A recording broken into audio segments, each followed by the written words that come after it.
Welcome, everyone. We're going to get started in just a minute or two. Please get comfortable, get your materials ready. We have a lot of exciting information to share. We've got Boston in the house. Welcome, Boston. Chatham. Welcome, welcome, welcome. A lot of exciting information and resources you guys are going to be able to bring back to your locals, and we're happy to be able to provide that information. Happy SEL Day. If you're here for the webinar SEL in Massachusetts, you are in the right place. Curriculum Committee. Welcome, welcome, welcome. Okay. All right. So if you haven't already, please type in the chat where you're from, your organization, your role. I'd like to officially welcome everyone to this Social Emotional Learning Alliance for Massachusetts webinar, SEL in Massachusetts, resources and opportunities. We're excited to be with you on International SEL Day, a global celebration of the positive impact of social and emotional learning. I'm Kareem Rulak. I'm the co-chair of the board of the SEL for Mass. If you haven't already done so, please type in the chat where you're from, your organization and your role. It's always wonderful to have so many people here from across Massachusetts, as well as parts of the country, in so many different roles, community-based organizations, schools, school districts, and others coming together today to advance this important work. SEL for Mass welcomes you all. SEL for Mass is a grassroots organization promoting equity-focused social-emotional learning for all communities across Massachusetts. We at SEL for Mass are committed to holding anti-racism at the core of all we do, and we accomplish our mission by promoting awareness of what effective social and emotional learning is and its positive impacts, connecting SEL stakeholders across the state with each other to share best practices and take collective action, supporting high quality focused SEL practice throughout professional learning, and advocating for equity focused state and local policies and funding that support effective SEL. I'd like to take a moment as we start off to thank our SEL for Mass sponsors for enabling us to conduct activities like today's webinar. I'd like to give a special thank you to our gold partner sponsors, United Way, Massachusetts and Merrimack Valley is a strong supporter of SEL policy and practice, especially SEL in the community-based out-of-school time programs. We're deeply grateful for their ongoing support. MooZoom is one of our new sponsors. It's an interactive digital SEL program that uses video scenarios to engage students' minds and emotions. Center for Responsive Schools is a long-standing leader in SEL for 40 years around Massachusetts and across the US and around the world, really. CRS is the developer of one of the responsive classroom approach and the new Fly 5 curriculum. We'd also like to give a special thank you to our silver sponsor, Rethink Ed. Thank you as well to all of our bronze sponsors and supporter sponsors. We'd also like to thank all of you who have donated to SEL for Mass or volunteered for any of our committees.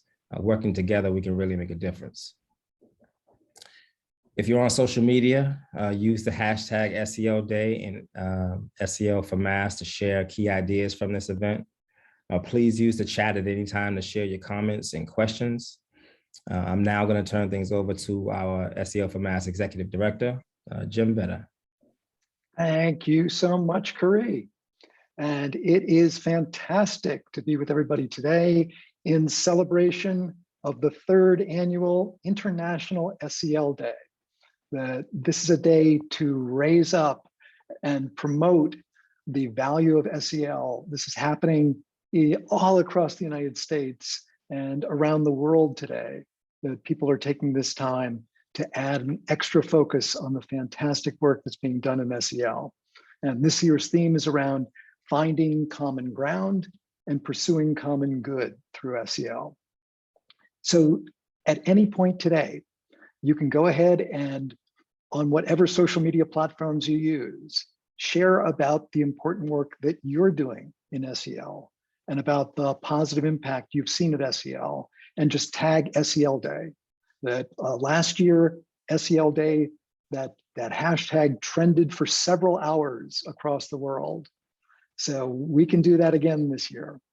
Take just a moment, even during the webinar today, as you're hearing interesting ideas, put it out there on social media and tag it with SEL Day.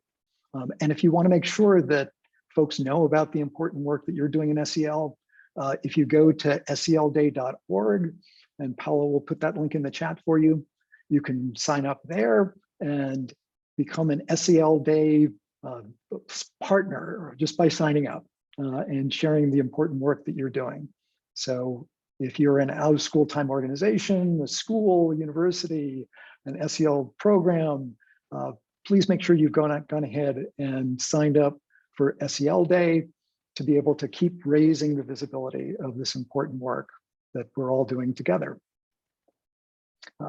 And when we were talking about SEL and out of school time programs, wanted to give you a special news flash right up front that out of some of the rescue funds, the recovery funds, federal funds, that those have now flown down to the states.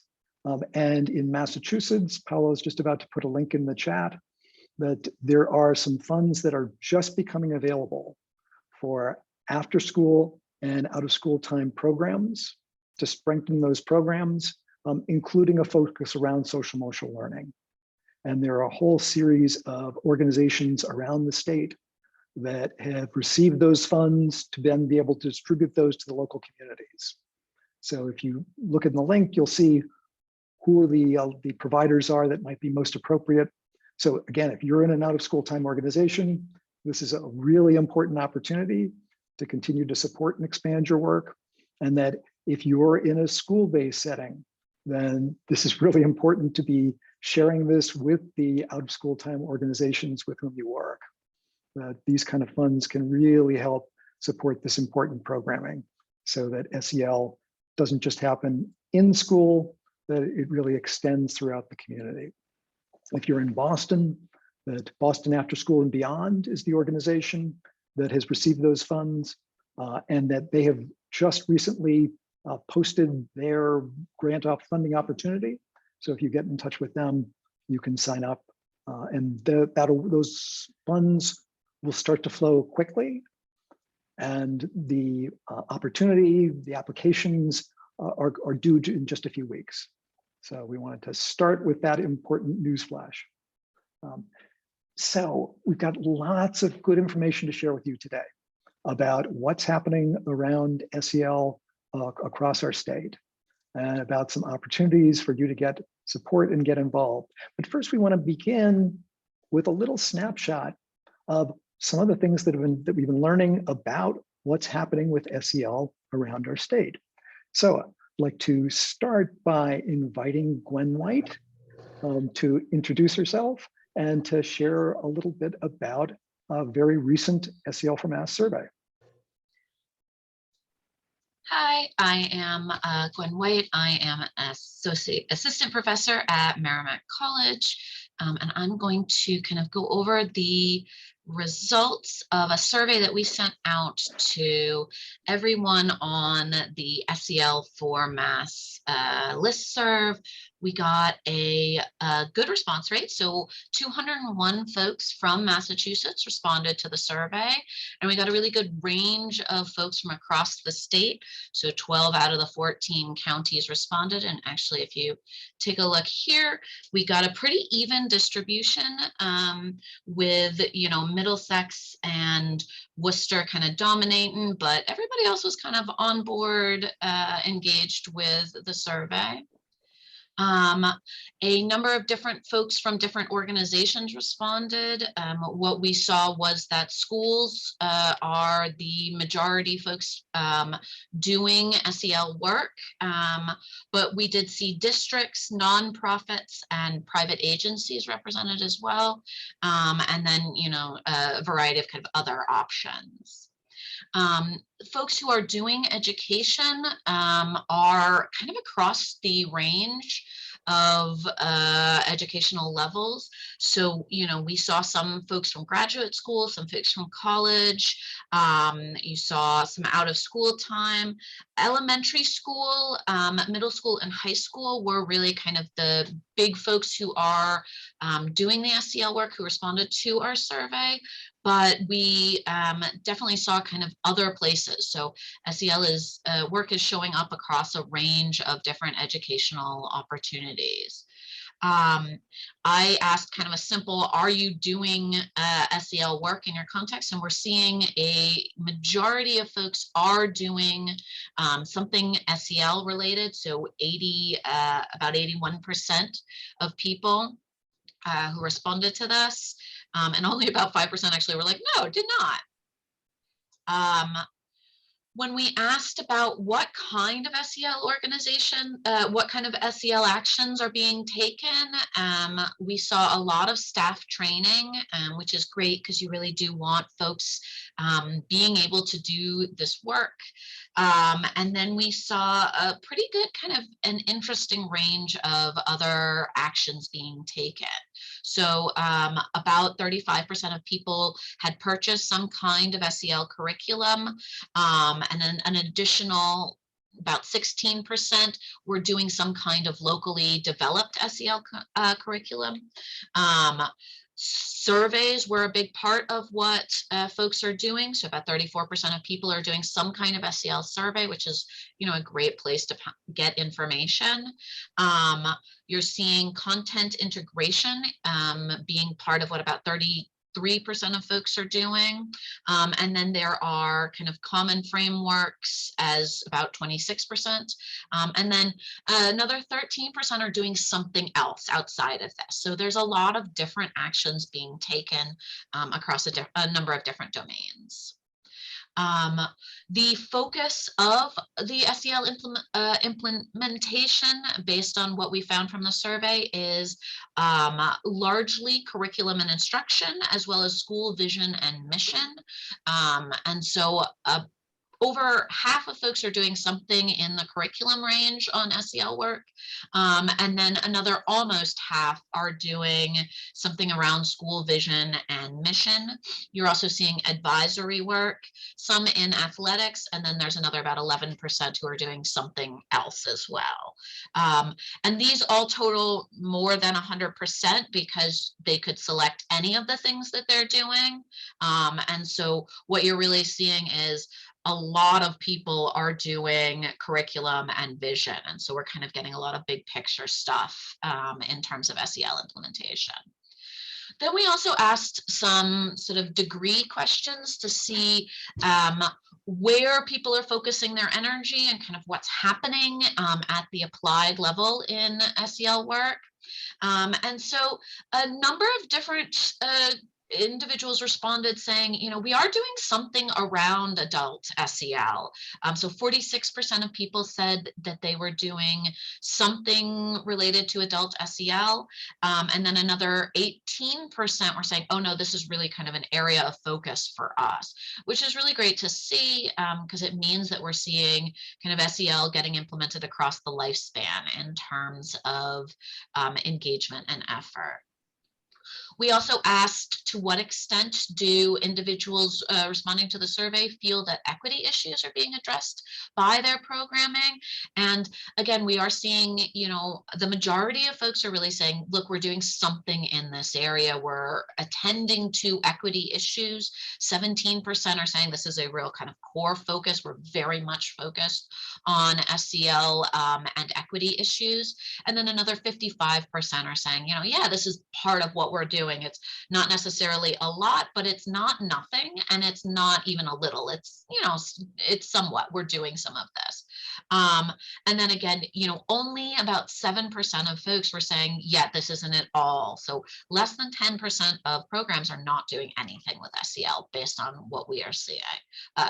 Equity. people are feeling pretty supported in terms of their SEL work based on what we found for the survey. And that's really heartening to see in the context of, we've got this pandemic, we've got kind of constraints where there seems to be, a narrowing of let's just get people through. SEL hasn't really felt that as much, at least in terms of what we're seeing for our respondents. 32% of folks were saying they felt very supported in terms of their SEL work. And then another 46% said somewhat. And only 5% of people were saying we don't feel supported in this. So this is, again, very heartening that people are feeling supported, that they feel like SEL has kind of support. And then we asked this question in a different way as well, like how much pushback, how much are individuals perceiving someone somewhere to be saying, no, this isn't what we want to focus on. And again, the majority of individuals are saying they're not getting a lot of pushback.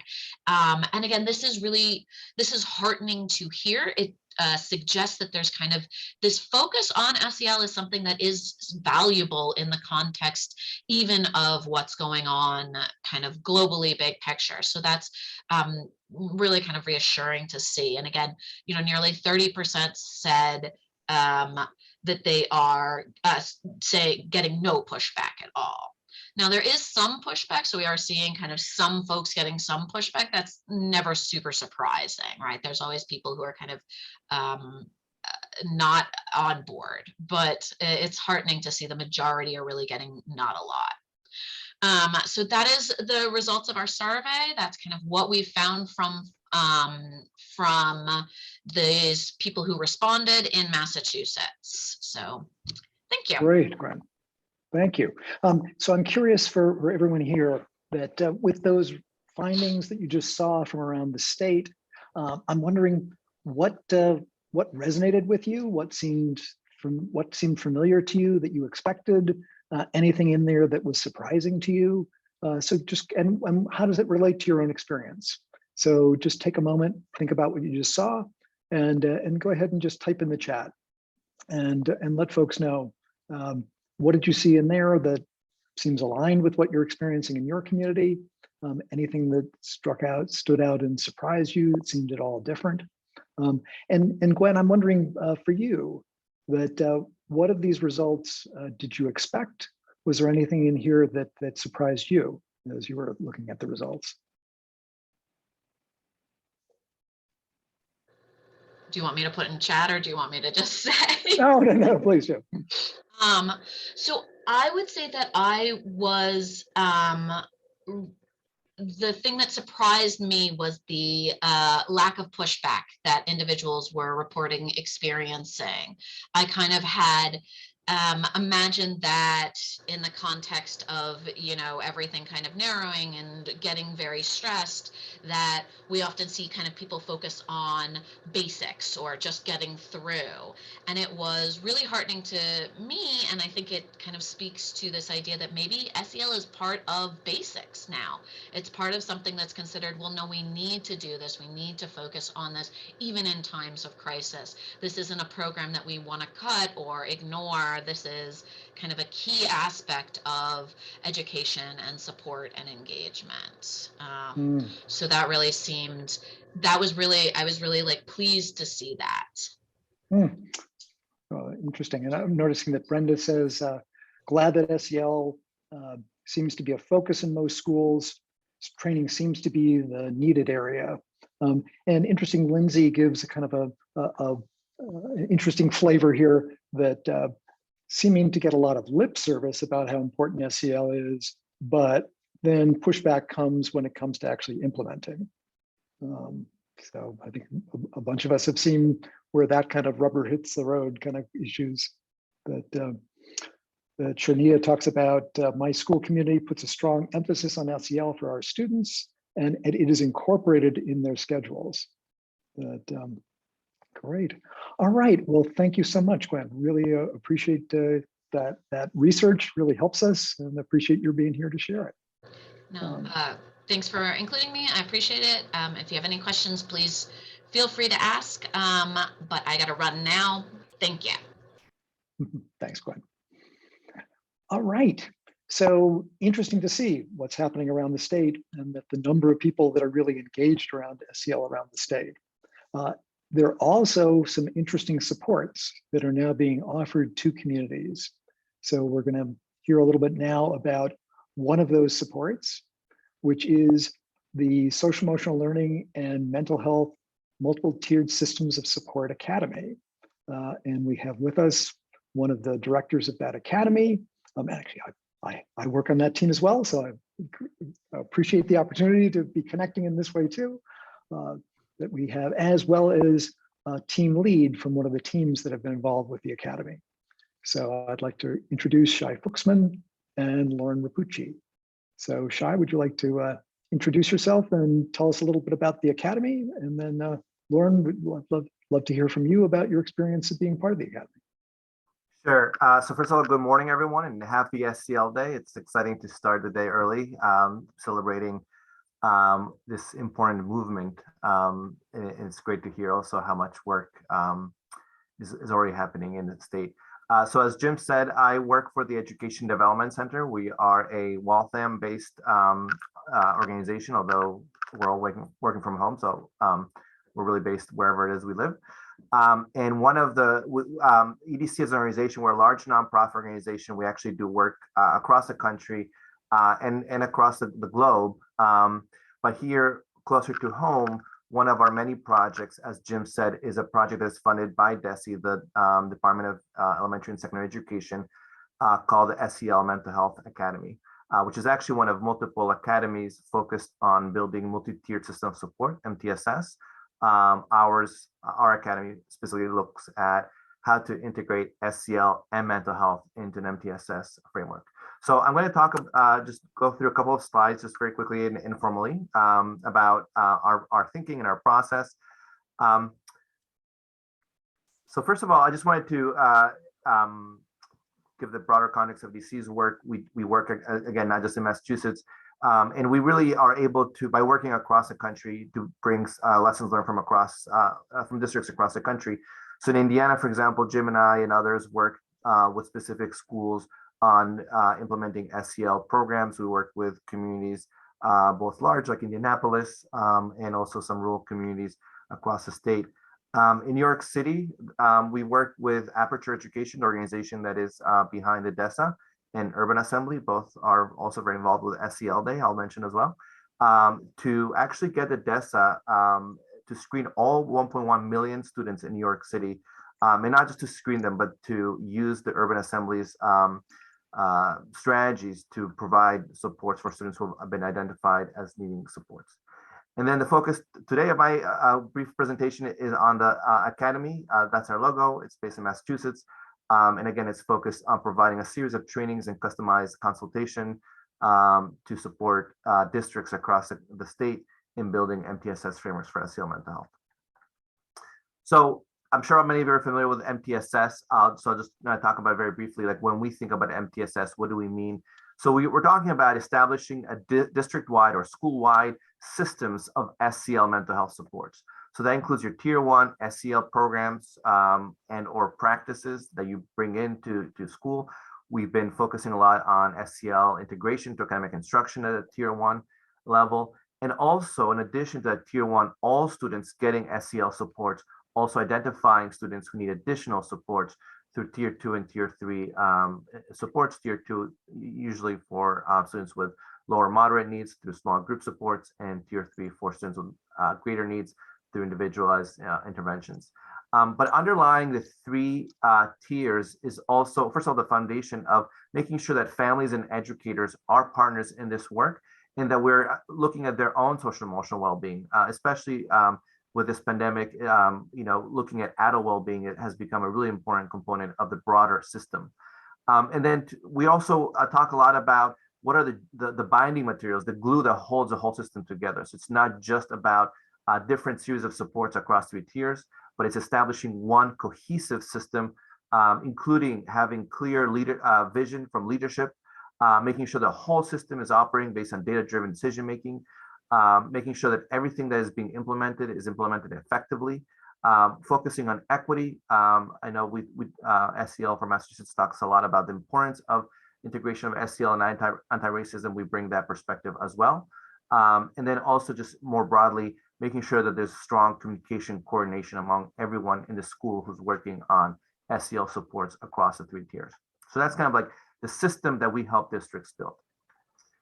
Just very briefly, what I consider to be at the heart of MTSS is this kind of process by which we identify who are the students who need additional supports, using data, developing student plans, communicating those plans with teachers and parents, monitoring progress and reassessing. So that didn't quite fit into my previous framework, but it's very much at the heart of MTSS. So in terms of our approach, so what does it mean to participate in the academy? So we go through these 3 phases of supporting districts. When we first started, we used to talk about each phase as being a different year in the academy. In fact, when you apply to participate in the academy, it is a free support through the state. It is a 3-year process. So you work with us, we work with you for 3 years to build your MTSS framework. We used to talk about these phases as corresponding to the 3 years, except we learned that in reality, different districts are different points. And one of our key principles is to meet districts where they're at. So if it takes you longer to spend phase 1, that's fine. If you go through these phases much quicker, that's fine too. But in general, the phases though are still important regardless of the timing of them, which is beginning with getting a sense from the district of what exactly is your vision for SEL mental health, building a strong SEL mental health team that really coordinates the work, assessing not just student assessment, but assessing the system. What are the current supports you already have in place? What's working? What's not working? To what extent are the different supports coordinated? And then developing an action plan for strengthening your system based on that assessment. So once we have that action plan, we move into now how do we make sure that we strengthen the implementation of SEL mental health supports through professional development, through monitoring implementation, through evaluation, mid-course refinements.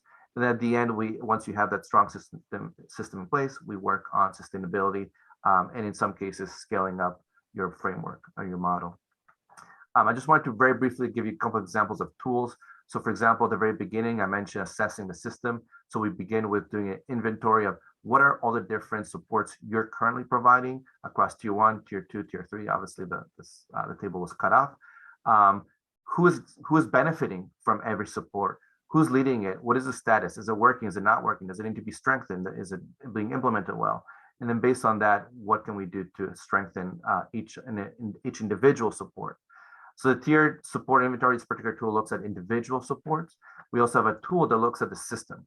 It's a self-assessment that the team kind of works through with our coaching to better understand, what are the communication coordination processes? What are the data processes in place to better understand, so you can have better understanding of what's working, what's not working, and then we can help you build on that.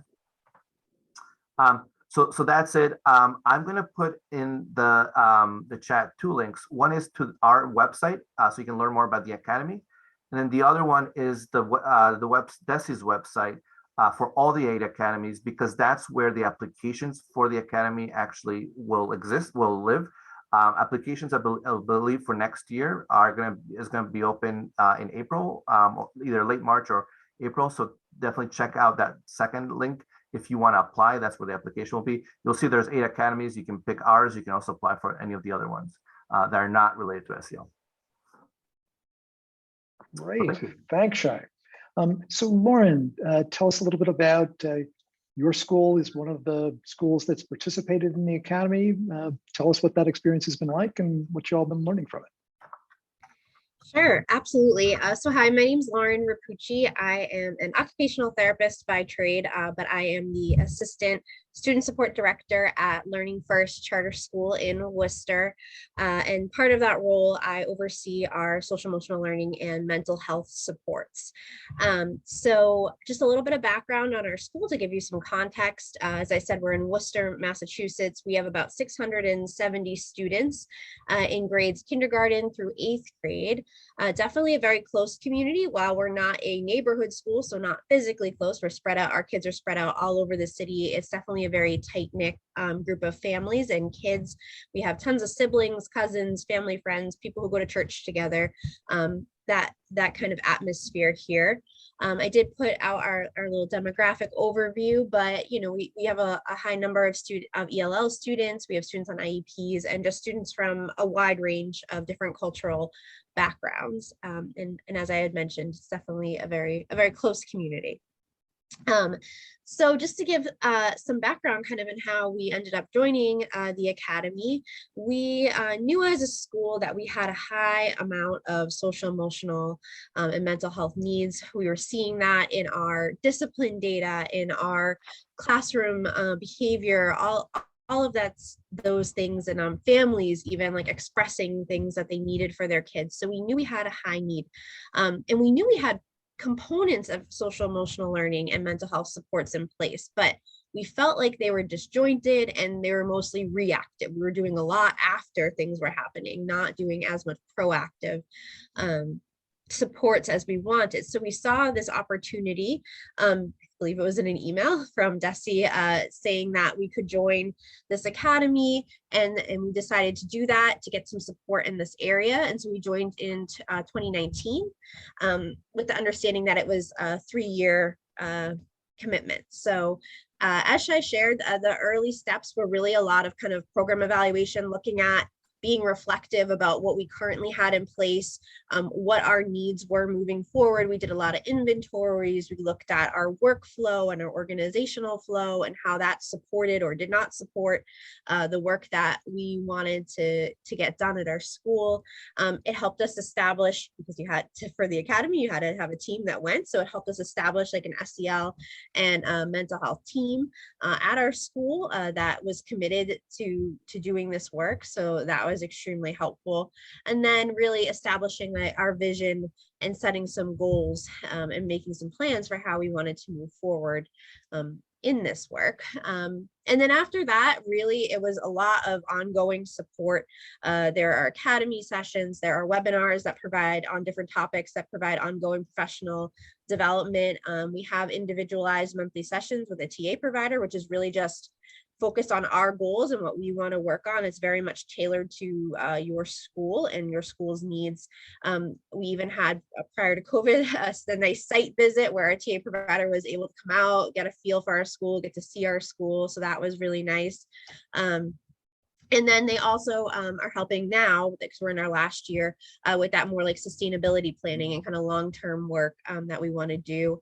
And I would just say, like, overall, I think participating in this academy gave us the tools and structures to accomplish what we wanted and do the work we needed. It's a lot of cognitive load that is taken off in terms of participating in the academy, because things are outlined for you and tools are provided to you. And again, it's customized to what you need, but a lot of that stuff is kind of laid out for you and your team to do the work, which I think is super helpful and just really, really supportive. So I would say, just to share some of our results, some of the things that have come out of our work with the academy is we have established a school-wide SEL and mental health referral process and flowchart that we're able to share with staff and families. It's really clear to staff and families how kids are able to get supports. We developed a framework for our school of what our different multi-tier systems of support look like for SEL and mental health. And we're also working on integrating that now in with academics this year, creating a framework that kind of captures everything.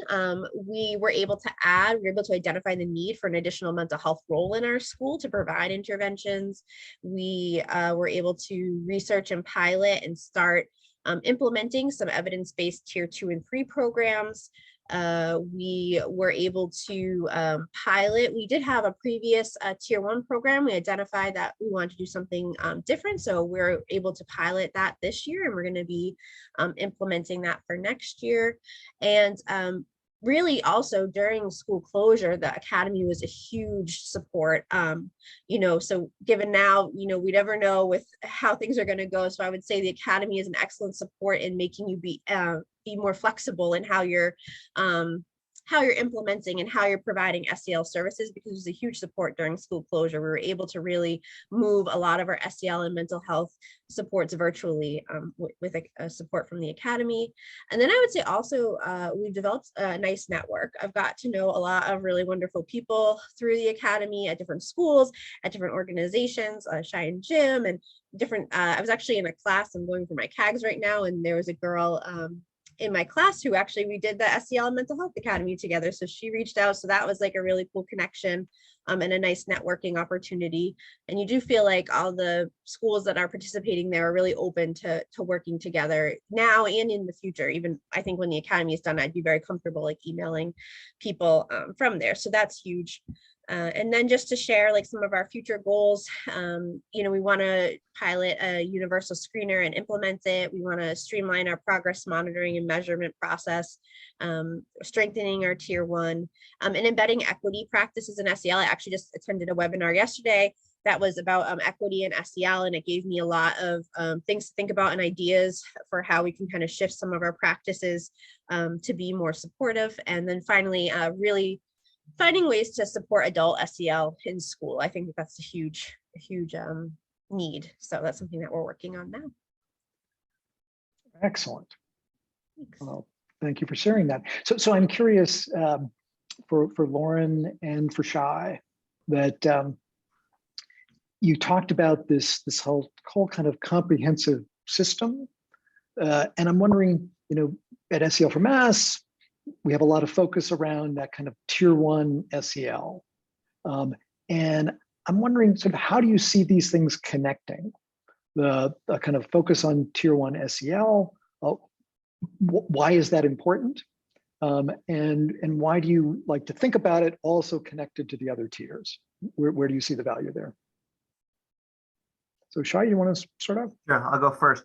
Well, obviously, so tier 1 is the foundation of the MTSS framework as a whole. And the idea is that if we are able to, you know, all students and adults, I should say, need those important social emotional competencies. And so it's important to make sure that we have a comprehensive, intentional, systemic way that we're focusing on how to build all student social emotional competencies, whether it's you have a specific SEL program or whether you're thinking about what are the SEL practices you want to promote in the classroom or through school-wide practices and policies. However, we also know that each individual student is different, and that some students in particular might be struggling in particular with particular aspects of social emotional skills. So for example, some students might be struggling with relationship skills or emotional management. And they just need additional supports. It's no different than a student who's struggling with literacy, and you want to make sure you're, you know, kind of helping that child catch up, or with math. The idea is really similar. Is how do we identify the students who might need a little bit more support, or who might need a lot more support, and making sure that every single student gets what they need. In fact, that's how I would define MTSS, is about making sure every student gets what they need. Some people, you know, that tier 1 is what they need, and some people, some kids will need more. At the end of the day, we want to make sure every child succeeds and that no one falls to the cracks. And so that's also what the data-driven process is about. You know, having those screening processes. I see John Crocker is here, who's an expert in that topic. You know, making sure that there are systems to identify who are the students who need additional supports, and making sure that they're matched with the right type of supports. And Lindsay, Lauren, we'll go to you in just a second. Just noticing that Lindsay in the chat really is echoing what you're saying, Shai, talks about the importance of using assessment tools before providing tiered supports, that having a clear process so we know at any given time who are students who might benefit from some additional support, that we're talking about, that, you know, having that very strong universal support system in place is hugely important, and we know can actually help prevent students from unnecessarily needing higher level support. Yeah, right? We have good strong, and that it's important to be checking at every point to see who are the students right now who might benefit from some additional support. Yeah, I was just going to build on that point too. It's important. The progress monitoring is critical too. One of the things that one of my big pet peeves is when people talk about kids being, tier 1 students or tier 2 students, tier 3 students. That's not how we talk about it. It is about tier 1, tier 2, and tier 3 strategies. Any particular student might well, everyone needs tier 1. Everyone is a tier 1 student, so to speak. But at any given moment, you might have a student who needs tier 2 supports, and maybe that's all they need, or something happens and they need to be elevated to tier 3 support. So it's really about making sure that every student is getting what they need at any given point in time. And so that those monitoring processes for also making sure that once you place a student with a particular type of intervention, that it's the right intervention that's actually making a difference. And Lauren, where do you see it at Learning First? Sort of where do you see the importance of tier 1 and how does it connect? Yeah, I guess actually just to build off that last comment that Shai just made about knowing if the intervention is actually what, the kid needs and is it working for the child, I would say when you have a really strong and clear tier 1, you know what is being done already, kind of what the baseline is for our students, and in terms of like what supports they have, what knowledge they've been given, what that first line of support is. I think it makes it really clear or more clear as to what needs to be done in those more intensive level support. So that way you're making sure that you're using really targeted and specific programs and approaches for those kids. So what you're doing likely should be working. So I think when you have a nice tier 1 and a very clear tier 1, it helps make those more intensive supports even more effective. Excellent. Well, Lauren, Shai, thank you so much for sharing those resources and that approach. And we will be keeping and watching that DESE multiple tiered systems of support website to see when the opportunity is opening up to join the next cohort. So thank you so much. Thank you. So now I'd like to turn it over to John Crocker, who has some other resources that are being available now to communities across Massachusetts. John, feel free to introduce yourself and let us know about some of these resources. Welcome. Sounds good. Thanks, Jim. And always good to see Shai. Thanks for being here. Love hearing about the work that's going on through the SEL Mental Health Academy. It's incredible. I'm here today. I wear a couple hats. My name is John Crocker. I'm the Director of School Mental Health and Behavioral Services for Methuen Public Schools and the founder and director of the Massachusetts School Mental Health Consortium. We've got our map on the screen now, and my pitch to you is, if you haven't joined MASMHC, it's free. Like, we just want to give you free stuff and provide training and coaching and technical assistance, lots of resources. So you're all welcome to join. I want to, when Jim approached me to present today, I was both thrilled because love working with Jim, and also I thought, like, I'm going to throw some stuff on some slides that is interesting, and it's some of it's broad, some of it's super narrow, but I just threw a couple extra slides in there around the universal screening while I was listening to Lauren talk that might be of interest to people. So let's jump into it. And, like, what is MASMHC and what's our purpose and intent? It's really an attempt at supporting districts with school mental health implementation and to develop comprehensive school mental health systems. We had the opportunity years ago at this point to be part of the first cohort of the National Quality Initiative Collaborative Improvement Innovation Network for Comprehensive School Mental Health. So if you needed an acronym with 12 letters, now you have it, and I hope you will appreciate that long into the future. The idea behind that learning collaborative was that we were one of 12 districts across the country that had an opportunity to work with the National Center for School Mental Health and pilot practices to get us to a point where we could say, yes, we have a comprehensive school mental health system, which is defined as this: school, district, community, family partnerships that provide a continuum of evidence-based mental health services.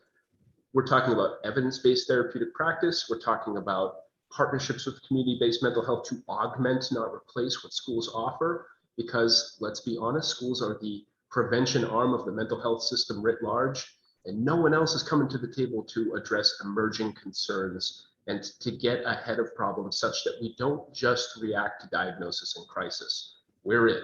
We have to take on that, take ownership of that. We want to be sensitive to those collaborative partnerships. Love it. Love our community-based mental health partners, but they can't be the solution. They are part of the solution. We need to be a part of the solution as well. So this is the goal. This is the endpoint, getting to a comprehensive school mental health system. What are the things that make up that system? Well, this is an ISF look at what that could look like. For those of you not familiar with interconnected systems framework, lots of different multi-tiered systems of support. So lots of flavors of MTSS coming together so that's one system that talks across the larger system. It's intentionally not broken up at tier 1 because the practices that you see at tier 1 are oftentimes indistinguishable between systems. If I do something like put an agenda up on the board, it's a universally accepted academic practice that's good because it's good. It also happens to be a trauma sensitive practice because we are orienting students to transitions that will happen during the lesson. It also happens to be a UDL practice because we are helping students identify how they will engage in the lesson, what choice they'll make in terms of engagement. And it also happens to be a PBIS practice because we're pre-correcting off-task behavior and setting expectations around how students should be engaging. So let's just be honest, at tier 1, there's lots of overlap, and that's okay. Buy into the ethos of each of these tiered systems of support and do the practices. That's the important piece. When I think of the SEL mental health tiered system of support, the comprehensive school mental health system, this is some of the stuff I would see. I know you would have been sad if I didn't put a triangle up on this presentation, and I've already given you 2. So I feel like I'm doubling down on this idea of MTSS. At tier 1, I really appreciate what Jim was getting at earlier. You know, what is tier 1? How does that tie into this idea of a larger MTSS that focuses on social, emotional, mental health? In my mind, social emotional learning is the prevention and promotion tier of MTSS, and it works in conjunction, to Lauren's point, with all of the other tiers of support and strengthens those tiers of support. I think Methuen's a good example. We are a big CBT district, and we have implemented at tier 1 a cognitive theory-based SEL curriculum. So there's a through line with all of our interventions that is CBT. When we do tier 1 really well, we're preparing students for tiers 2 and 3 support that also happens to be grounded in cognitive behavioral therapy. So you do tier 1 really well, and you've got an entire population that has the psycho-ed and skills to engage more effectively in group and individual therapy. It just works better. When I think of the tiered system of support, we label interventions. We do not label kids. Shy, love it. So glad that you mentioned that. Kids move between tiers of support, but it is not the case that we have tier 2, tier 3 kids. So, you know, the types of interventions I would see here, SEL, mental health literacy, universal mental health screening, which is something I love dearly, group therapy, individual therapy, wraparound services at tier 3, programmatic services like the Bridge program or Bright program. Who here is familiar with Bright program? Quick show of hands or a yes in the chat. Bright programs, Bridge programs, designed to support students returning from long-term absence or psychiatric hospitalization. Lindsay knows what's up. Thanks, Lindsay, and also good to see you. We have to catch up soon, my friend. So yeah, that's the kind of stuff you would see within a tiered system of support for social emotional learning and mental health. The components of the system that aren't interventions, teaming, needs assessment, resource mapping, we have to make sure that we've got good policies and procedures, that we're documenting and reporting out on impact, that we're marketing and promoting the services and supports, that we have parent involvement. All these things are important. I'll point to the SHAPE system as something that absolutely does a great job of measuring your mental health system's health, the health of your system of support. theshapesystem.com, if you're interested in a tool that can serve as that needs assessment resource mapping piece for your comprehensive school mental health system. I threw this up here, like I said, because Lauren mentioned screening and so did Shai, and I got all excited and I had to embed some slides. This is what we screen for in Methuen. We have added in some measures for K4 over the past year that we're really excited about, Close Gap, which is I'll say it's the best thing that I have found for K4 because it's tapping into general mood, student self-report, high frequency. I think for a kindergartner, that's the best we're going to get. I have grave concerns about teacher rating scales that dip their toes into affect because it's bad science. I can't know how you feel.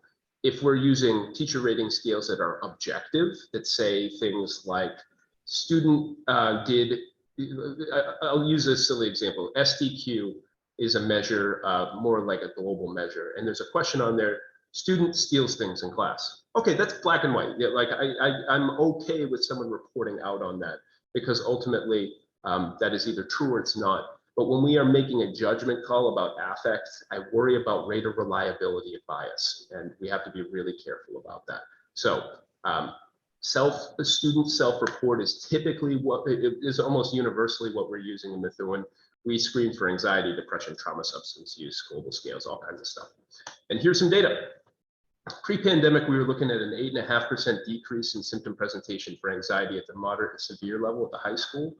You can see what happened when the pandemic hit. We took a huge hit, as did everyone else, but we are doubling down on the things that worked well pre-pandemic to get that decrease. And we're starting to see numbers move in the correct direction. Lowering, we're decreasing severe and moderate, we're increasing no concern. We had an 11.5% increase in no concern pre-pandemic. That's data I'll take to the bank all day long. We're turning the tide on mental health prevalence rates, and that shouldn't happen. Why does it work? Why is this effective? Well, quite frankly, it's prevention in action. We're not waiting for kids to hit diagnosis and crisis. We're getting ahead of the problem. Similar trends for depression. I won't go into it in too much detail. I'll send these slides out. And then we've got a 2-year post-traumatic stress comparison data. Again, moving in the right direction. Love it. And John, I'm going to pause here. Yeah. Yeah, John, can you tell us quickly about some of the supports that are available right now through Thriving Minds? Yeah, for sure. Let me jump to that. This is some stuff we've done through MASMHC. I offer that. You can read that later. Thriving Minds is a collaboration between MASMHC, the Rennie Center, and the Bright program out of the Brookline Center. This is us collectively working to provide professional development, coaching, technical assistance to districts across Massachusetts. Lots of free PD sessions. You don't have to be selected to attend these PD sessions. We're just offering them to everyone. So we cover things like screening, group therapy, cognitive behavioral therapy. We cover things like how do you perform needs assessment and resource mapping for your comprehensive school mental health system? How do you engage families, trauma responsive practices, all kinds of stuff. So if you're interested in this topic of comprehensive school mental health systems, then we've got a lot to offer, and you're welcome to check out the website. Upcoming, we have a couple sessions. One is on why school mental health, because I think sometimes the districts need an argument for why this should be in school. And I think we can provide those ready-made arguments. We want to take the guesswork out of it for districts so that they can come to the table with their stakeholders and be armed with good information. And then I've embedded all kinds of resources in here that you're welcome to on screening and lots of other stuff. But I'd rather kind of hit pause and field questions if we have them, or Jim, if you've got questions to throw out there, then yeah, thanks for having me here. John, that is fantastic. And we will post these slides on the archive page for the webinar. It's great to both get the overall tips and to know that there's this level of support available to every community around Massachusetts. John, thank you so much. Thanks, Jim.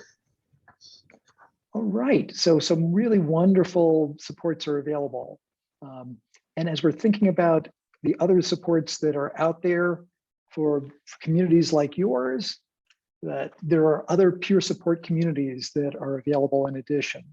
That for those of you who may be coordinating social emotional learning activities within a school district or charter school, that SEL for Mass has the District SEL Coordinator Job Alike group.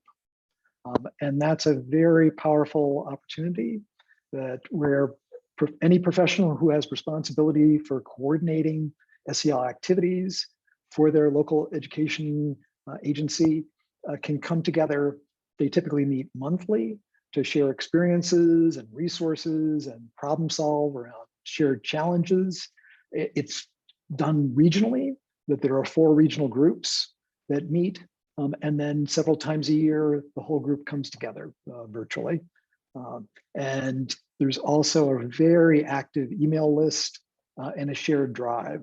I was just seeing the other day that there was a lot of exchange in the chat, that as the districts were changing policy and state was changing policy around masking, that around whether masks are required or not, folks were thinking about the social and emotional implications of those masking changes, and we're coming up with guidance and sharing with each other about how to set norms around it's okay if a student chooses to mask, and it's okay if it's when the guidelines change, it's okay if a student chooses not to mask, so that doesn't become a source of conflict or bullying even. So those are the kinds of things where folks are all the time on there saying, we're looking for another tier 1 SEL program at this grade level. What have you been using? What have you tried? Can we pop in and see how you're implementing? That kind of peer support can be really powerful, really helpful. And that's available to anyone who is coordinating for their school or district. And Paolo's going to put in the chat. There's a link to, you can sign up for that group and some of the other resources I'm about to tell you about from SEL for Mass. That if you're working in higher ed, there is a similar kind of a community of practice available for folks who are working in teacher preparation, either in a higher ed setting, who are maybe folks who are part of maybe coordinating teachers for a district. That's another great opportunity. And that really has that group in alignment with SEL for Mass's focus around equity-focused, anti-racist SEL. That group really sees how culturally responsive teaching and social emotional learning really intersect in culturally responsive SEL as a very powerful framework, and want to make sure that all teachers who are joining the profession really have the benefit of that kind of framework. And they've got a very active Facebook group as well, as folks who want to join in. And SEL for Mass is in the process of launching some new communities of practice, where we are looking at the kind of common programs and assessment tools for SEL that folks are using, and are offering some opportunities around that.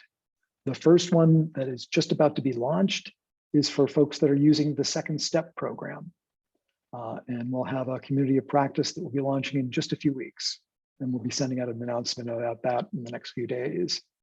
And that group will come together 3 or 4 times a year, again, to just exchange experiences, hear latest updates from the developer, and be able to problem solve together and grow implementation together. The other thing that we do together is to take collective action to establish policy that supports effective social emotional learning.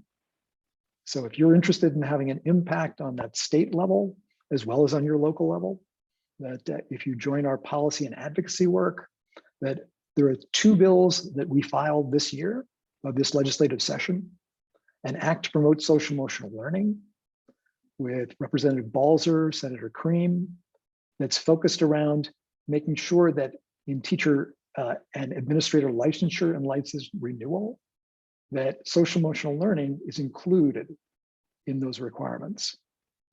That bill has moved out of committee, is in-house in the Joint Ways and Means right now.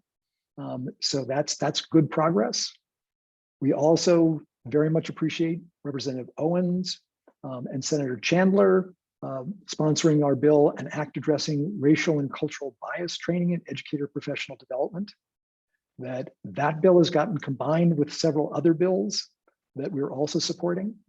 A bill by the CARE Coalition a bill by Educators for Excellence that's been combined up into an educator diversity bill that we're glad to see very much prioritize educator diversity. We'd like to see these other areas also strengthened.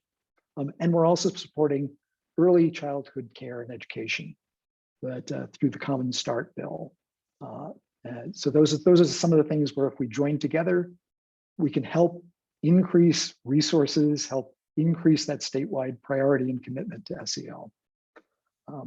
And we are just about to open registration for a new workshop series on intersecting SEL, social justice, and equity. We're very excited about this series. And the registration link for that should be coming out just within the next, sometime next week. And we invite you to take part in that. So watch for our emails.